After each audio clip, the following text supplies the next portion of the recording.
Bonjour Michel-Édouard Leclerc. Bonjour, comment allez-vous? Ça va bien, nous sommes en train de sortir de la crise inflationniste. C'est ce que dit le ministre de l'économie Bruno Le Maire. L'inflation s'établit à 4% en octobre sur un an, c'est moins que le mois précédent. Est-ce que vous partagez son enthousiasme? Alors je pense que l'inflation va descendre. Quand on parle de l'inflation générale, on est pas mal en France par rapport aux pays limitrophes, mais quand on prend... c'est un terme très techno, l'inflation sous-jacente, oui, qui est en fait l'inflation des produits courants.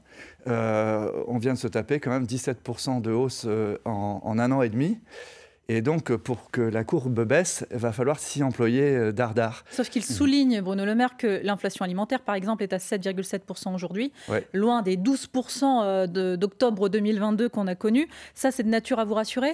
Oui, ouais, enfin, de toute façon, on va tout faire pour que ça baisse. Il y a un nouveau cycle de négociation ouvert par, d'ailleurs, Bruno Le Maire, sur l'instigation de Bruno Le Maire et Olivia Grégoire. Maintenant, il va falloir qu'on aille quand même avec des armes. Enfin, pardon, la métaphore guerrière est inappropriée dans les temps présents, mais on va aller avec beaucoup d'énergie chercher des baisses si on peut, parce qu'il y a des marchés qui se sont retournés.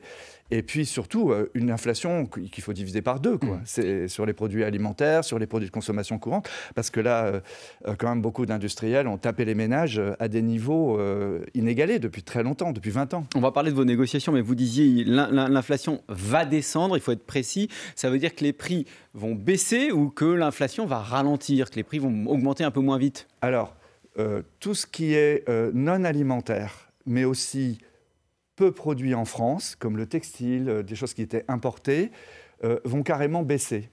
Elles vont baisser parce que ce qui coûtait cher l'année dernière et l'année d'avant, c'était les coûts de transport depuis l'Asie. Rappelez-vous les bénéfices mirifiques des sociétés de transport, de containers et tout ça. Donc le textile, et même déjà là, dans les semaines qui viennent, les jouets de Noël, il y a des vraies baisses. Sur ce qui est comparable d'une année sur l'autre, il y a des vraies baisses, de l'ordre de 2 à 3%. Mais enfin, c'est quand même intéressant. Oui, dans le contexte, ça se voit. Ouais. Ça se voit. Mais après, oui. Allez, mais pourquoi vous nous dites qu'il y a encore, qu'on en a pour 10 ans encore d'inflation? Alors, c'est deux choses. On a eu une vague d'inflation spéculative à la suite de la sortie du Covid, à la suite de la guerre en Ukraine. Il y a eu des ruptures, il y a eu des rétentions d'offres. Enfin, regardez, il y a 2 rapports de l'Inspection générale des finances qui montrent qu'il y a eu quand même en 2022 des marges très substantielles dans les grandes multinationales, dans les grandes sociétés, et qui ont pris du pouvoir d'achat aux consommateurs. Donc, c'est ça qu'on va aller rechercher. On va leur dire, on n'est pas anti-industriel, mais vous avez pris trop de marge l'année dernière. Vous avez d'ailleurs casser la consommation, qui a baissé en volume. Vous-même, vous avez fait des mauvaises affaires. Donc, on va aller renégocier pour leur dire 2024, on va y aller beaucoup plus mollo et en tout cas beaucoup plus étalé. Mais sur le climat général, parce que ça, non, c'est important, c'est important. Parce que ça, c'est une inflation de conjoncture, si je puis dire. Vous voyez, il n'y avait pas de raison qu'il y ait ce taux d'inflation. Et après, c'est ça que je veux dire, après, on rentre sur une économie de fonds pour 10 ans, l'économie de la décarbonation, l'économie de nouvelles énergies, la nouvelle économie, elle va coûter beaucoup plus cher. Elle va coûter a priori beaucoup plus cher à produire. Et donc là, c'est un autre type d'inflation. C'est une inflation plus structurelle. Ça coûte plus cher de faire la voiture électrique que de faire la voiture avec de l'énergie fossile. Et donc là, il va falloir trouver d'autres modes de relation avec les fournisseurs pour qu'on puisse accélérer cette décarbonation, mais surtout pour qu'elle reste accessible à tout le monde. Parce que si on fait comme pour le bio, où on dit « je fais des produits décarbonés, mais c'est 60% plus cher », outre que les industriels ne trouveront pas leur marché, mais en plus, les consommateurs vont se faire avoir. Je me trompe, il y a un petit changement de ton chez vous. Il n'y a pas si longtemps, vous étiez venu sur France Info, vous étiez très pessimiste sur la question de l'inflation. Là, on a l'impression que vous dites, voilà, ça peut s'améliorer un peu. Ouais. Bah, c'est pas d'un optimisme délirant. Non, mais c'est un changement de ton. Repassez l'avant, vous allez voir que vous n'êtes pas d'une gaieté non plus, sans dire. Non, en fait, ça va baisser. Le taux d'inflation va baisser de janvier à juillet. Dans ce taux général de l'alimentaire qui va rejoindre l'inflation générale, il va y avoir des poches de baisse, beaucoup non alimentaires, dans les services. Justement, les négociations... mais il reste à aller négocier ça. Quoi. Les négociations ont commencé depuis le 31 octobre. Ça se passe comment? Vous nous avez dit on s'est fait avoir l'année dernière. Là, est-ce que vous êtes encore en train de vous faire avoir? Oui, je pense que alors, je trouve bien que le gouvernement enfin ait anticipé les négociations, parce que ça fait quand même 6 mois que ici aussi sur votre plateau, des Dominique Schelcher de Système U, des Thierry Cotillard d'Intermarché, on le réclamait. Bon, mais en fait, tous les tarifs que nous recevons pour démarrer la négociation, ils sont à la hausse, tous. C'est-à-dire qu'ils sont entre 6 et 10% de demande de hausse. Mais ça, c'est toujours comme ça au début d'une négociation. Oui, voilà, ouais, d'accord. Mais alors ça, c'est pas joyeux quand même, tu vois. Et donc, il va falloir quand même ramener ça à des 2%, à des 3% maximum. Alors, de ce fait, ça va casser l'inflation. On va demander à des grands comme Nestlé, comme Henkel, comme Procter, de diluer leur proposition de hausse. On ne doute pas qu'ils aient des coûts en augmentation. Tout le monde a des coûts à faire valoir. Mais quand on est puissant, quand on est à travers le monde, on peut différer un certain nombre de hausses. On n'est pas obligé de taper les consommateurs comme ça, quoi. Michel-Édouard Leclerc, pour ceux qui nous écoutent, là, clairement, dans les mois qui arrivent, quels sont les produits qui vont baisser massivement dans les rayons ? C'est par petits groupes de marché. Par exemple, le marché des céréales a suffisamment, de la matière brute, des céréales, a suffisamment baissé, marqué sa baisse cette année pour qu'on puisse avoir des pâtes moins chères, par exemple, et tous les produits autour des pâtes, des pizzas et tout ça. Pour le café, là, il est en train de remonter le cours du café, mais quand même, il est resté stable à la baisse. Et donc, normalement, on va aller demander des baisses sur le prix du café. Vous voyez Par contre, pour le sucre, on voyait que le sucre est à des niveaux records encore. Oui. Alors, le truc, c'est que sur certaines denrées, il n'y a quand même que 2 ou 3 fournisseurs par marché. Et normalement, on devrait... Et puis, ils ont sorti des résultats opérationnels de plus 20% l'année dernière, ou plus 15%. On va leur demander, on va leur dire, OK, on ne conteste pas, mais étalons. Et parce que dans la durée, ce n'est pas vrai non plus qu'ils achètent toujours le cours quand le marché est au plus haut, quoi. Donc vous êtes optimiste. Là, la loi qui permet d'avancer les négociations vous oblige à vous mettre d'accord jusqu'au 15 janvier avec les multinationales et jusqu'au 31 janvier pour les autres. Et donc les autres, ce sont les petites PME qui craignent la distorsion de concurrence si les multinationales passent avant. Alors comment vous les rassurez ? D'abord, on a tous pris des engagements, écrits ou pas écrits, mais avec les fédérations, etc. On ne touche pas à la loi Egalim qui gère ou qui en tout cas donne un sens à des dynamiques de prix agricoles. On ne touche pas à des choses qui peuvent impacter la rémunération des agriculteurs. Donc je tiens à le redire ici, on ne remet pas en cause et on ne va pas aller chercher la baisse de tout ce qui pourrait impacter Oui, mais est-ce que les multinationales vont prendre tous vos rayons ? Mais dans les multinationales, elles représentent déjà 65% de l'offre. Et donc si on va chercher des baisses, même de la déflation. Si on va chercher de la déflation et qu'on obtient une inflation divisée par 2 sur 65% de l'offre, c'est pas mal. C'est pas mal. Et les PME alors ? Et les PME... c'est ça dont elles ont peur, c'est que vous allez négocier avec les multinationales. Les PME, c'est arrive après. Les PME, c'est pas le dur de la négo. On va pas aller... la boîte qui fait de la panification en Bretagne, Pasquier par exemple, on va... En Bretagne, chez vous, on va pas... Ou en Vendée, il y a beaucoup de grandes PME agroalimentaires. En Alsace, on va pas aller les chercher là-dessus. Ce sont des boîtes qui sont fragiles. Et vous leur gardez de la place. Ouais. Michel-Édouard Leclerc, invité du 8h30 France Info. On vous retrouve juste après le fil info à 8h41. Diane Ferchit. Au Proche-Orient, 40 Français ont été tués en Israël dans les attaques du Hamas. 8 sont portés disparus. Nouveau bilan donné ce matin sur France Inter par la Première ministre Elisabeth Borne. La bande de Gaza, à nouveau, sans téléphone ni Internet pour la 3e fois depuis le début du conflit. Le Hamas annonce plus de 200 morts dans des frappes israéliennes au cours de la nuit. Et le secrétaire d'État américain, lui, poursuit son déplacement dans la région. Anthony Blinken en Turquie, aujourd'hui, après avoir évoqué avec Chypre la possibilité de créer un couloir maritime afin de fournir une aide humanitaire à Gaza. Nouveau rendez-vous pour les chefs de partis politiques à Saint-Denis, fixé par Emmanuel Macron au 17 novembre. Le chef de l'État qui leur propose de continuer les réflexions sur une évolution du référendum sur les questions de société, mais aussi sur les problématiques migratoires, alors que le Sénat examine à partir d'aujourd'hui le projet de loi sur l'immigration. Le retour de l'électricité peu à peu pour les personnes touchées par les tempêtes Kiran puis Domingo. Sur France Info, la présidente du directoire d'Enedis précise qu'en Normandie et en Bretagne, 93 000 foyers restent privés de courant, 33 000 ce matin en Nouvelle-Aquitaine. France Info. Le 8h30 France Info, Jérôme Chapuis, Salia Braclia.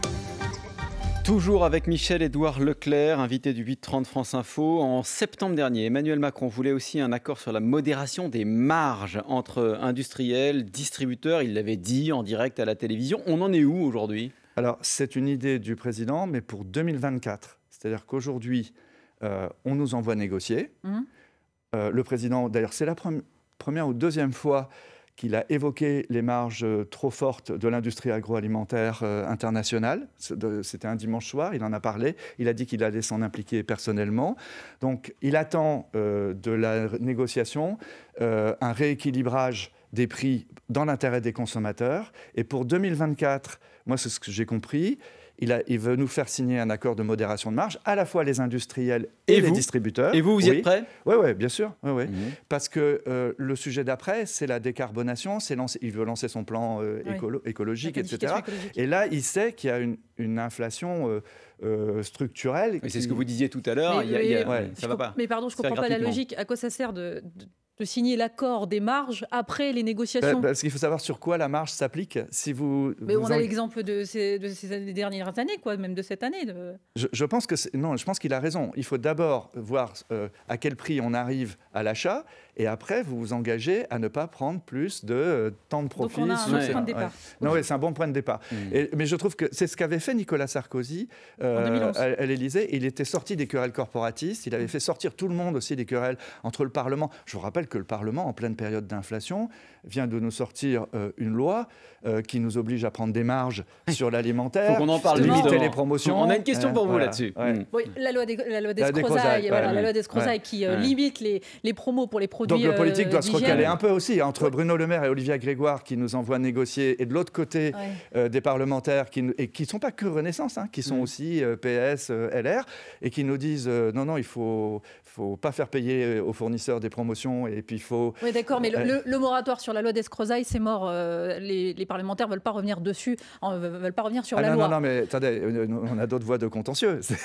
Non, mais alors, du coup, vous allez aller en justice, devant la justice administrative, par exemple ? C'est au 1er avril on a jusqu'au 1er avril. Ouais. Je veux voir comment ça s'articule. Parce qu'en France, vous voyez... non, mais c'est important ce que vous nous dites. Ça veut dire que vous êtes prêt à aller en justice sur cette question de la loi d'Escrozaille. Moi, je ne suis pas politique. Enfin, je m'intéresse à la politique, à la vie sociale, etc.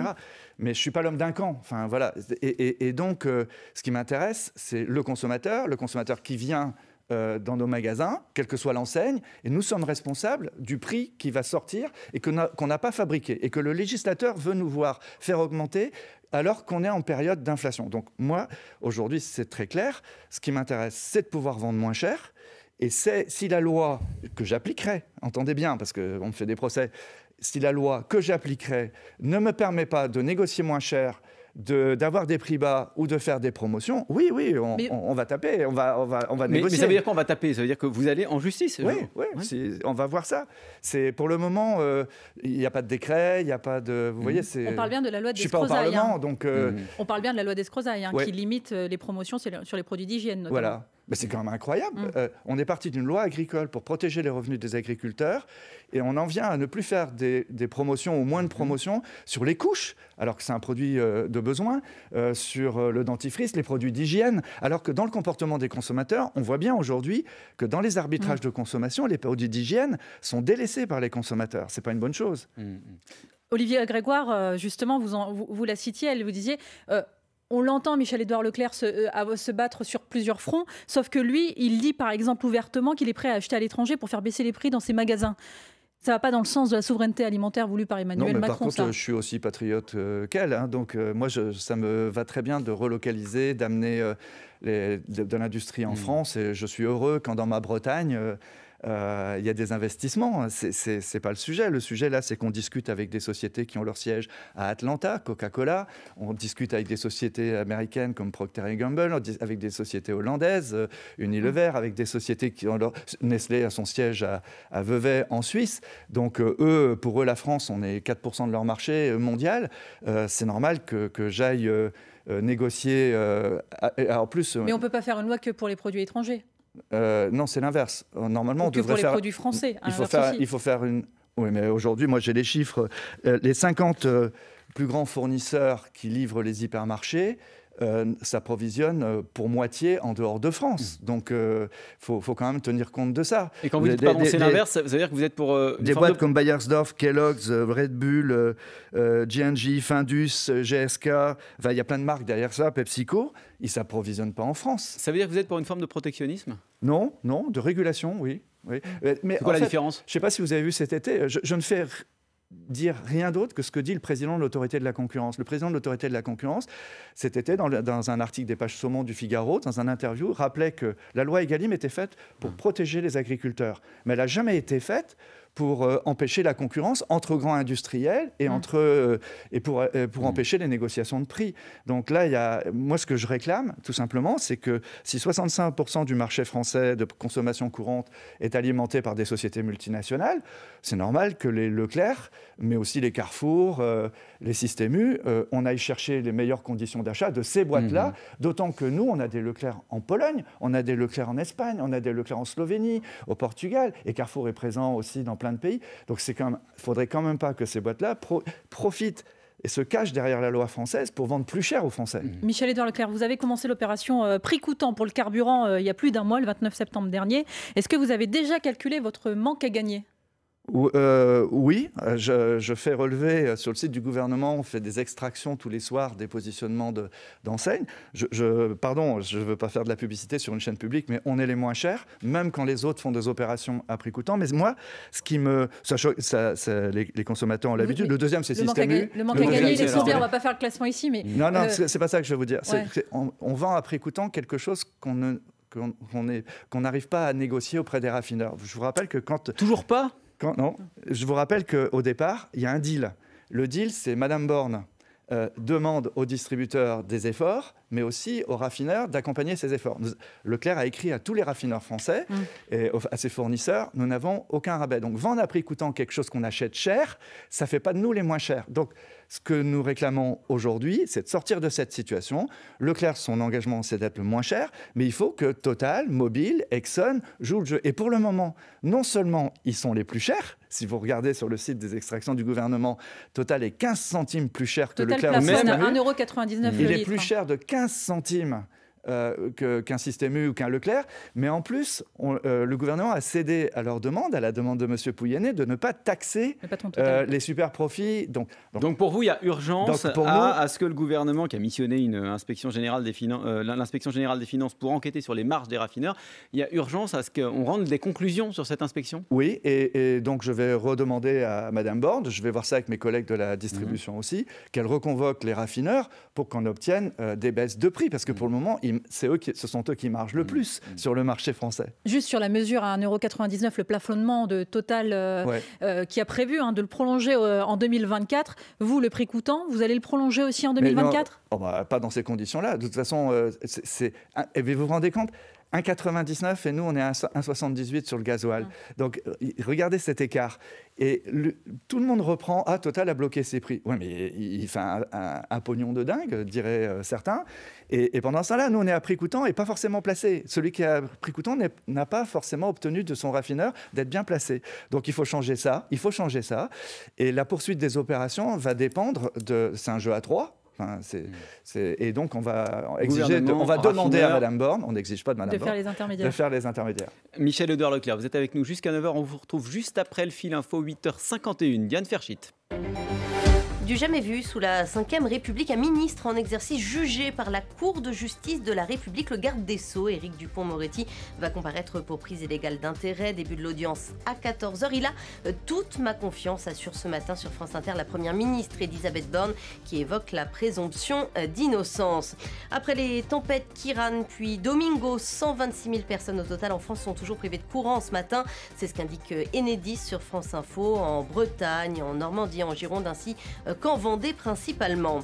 Plus d'1 millier d'actes antisémites ont été commis en France depuis les attaques du Hamas contre Israël le 7 octobre dernier. C'est ce qu'indique le ministre de l'Intérieur Gérald Darmanin. 486 individus ont été interpellés, dont 102 étrangers. Et sur place au Proche-Orient, ce sont à présent 40 Français qui ont été tués en Israël, 8 portés disparus selon un dernier bilan.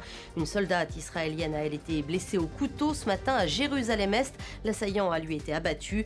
L'État hébreu qui mène des frappes significatives sur l'enclave palestinienne. Le Hamas évoque 200 morts rien que cette nuit, des frappes significatives qui vont se poursuivre dans les prochains jours d'après l'État hébreu. France Info. Le 8-30 France Info, Jérôme Chapuis, Salia Braclia. Michel-Édouard Leclerc, on n'entend pas beaucoup les chefs d'entreprise sur la loi immigration qui arrive aujourd'hui au Sénat et pourtant ça les concerne. L'article 3 projette de régulariser les travailleurs sans papier dans les secteurs en tension. Est-ce que vous, par exemple, vous y êtes favorable ? A priori, non. Je trouve que c'est mieux le cas par cas parce que si on est dans l'irrégularité, je ne comprends pas l'automatisation de cette régulation. Je ne comprends pas que ça passe comme ça aussi en cachette. Alors nous, on n'est pas un secteur très concerné. En cachette, c'est dans la loi. Mais ouais, mais ça m'aurait mérité un débat plus général, quoi.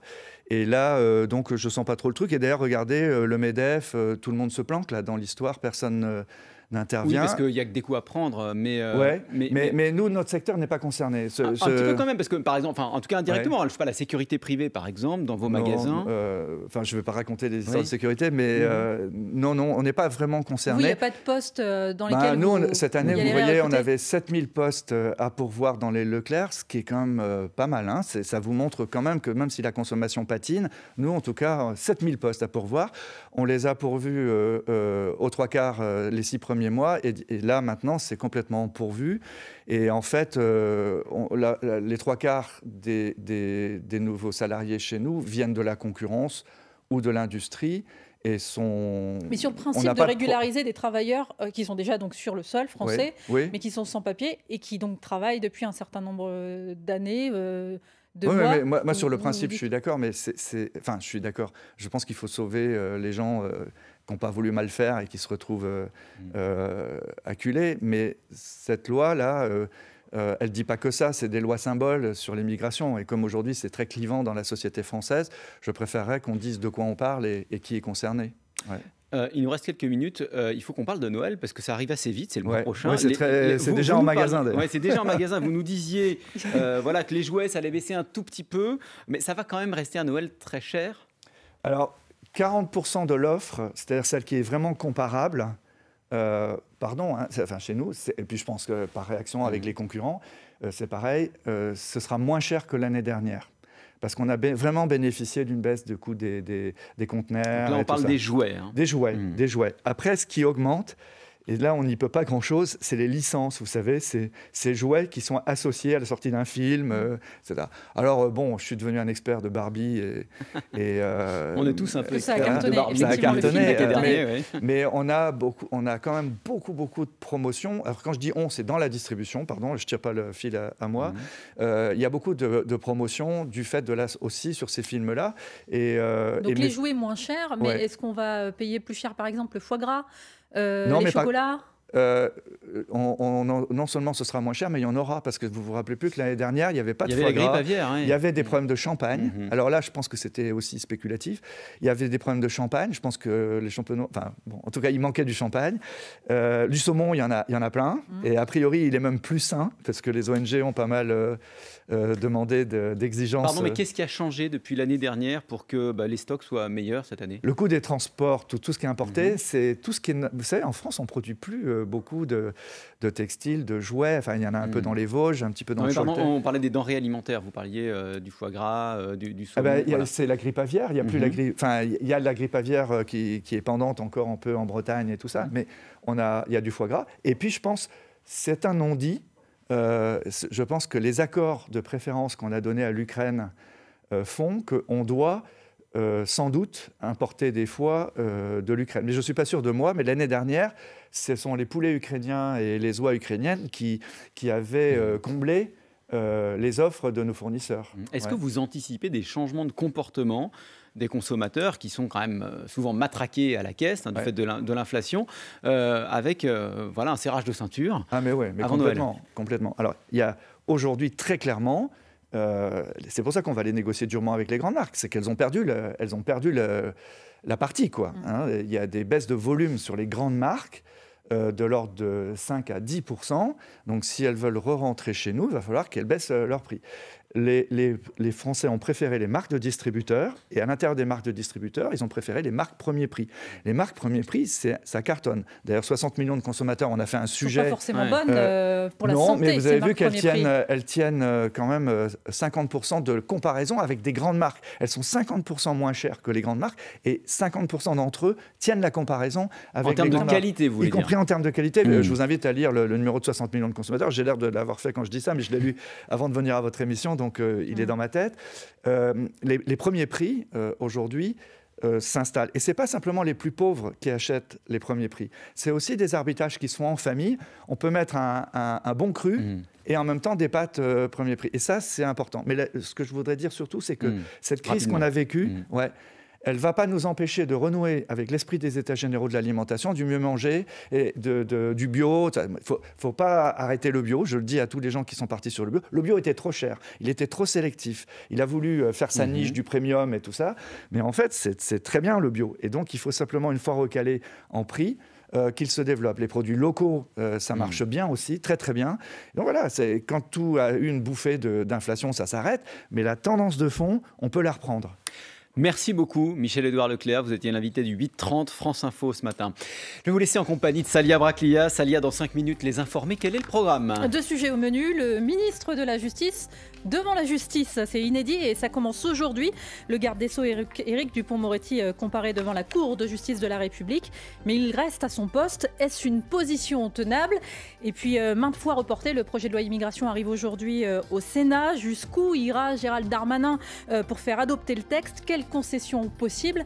On en parle avec Renaud Dely et ses informés. A tout de suite sur France Info.